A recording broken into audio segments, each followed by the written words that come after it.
Assalamu alaikum. My name is Muhammad. I'm from Palestine. I have pain in cervical spondylitis C3 and C4. दर्द है 4 साल problem था, 4 साल तक अभी प्रॉब्लम था। 2 दिन कबल है मैं सादिक भाई जज़ाकल्लाह खैर मिल गया, उनको मेरे को मसाज कर दिया अल्हम्दुलिल्लाह।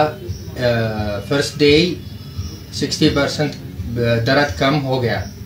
सेकेंड दिन अल्हम्दुलिल्लाह अब भी दर्द बिल्कुल नहीं है, मगर अभी हम लोग ट्रीटमेंट कंटिन्यूस, इंशाअल्लाह बिल्कुल प्रॉब्लम ख़त्म हो जाएगा।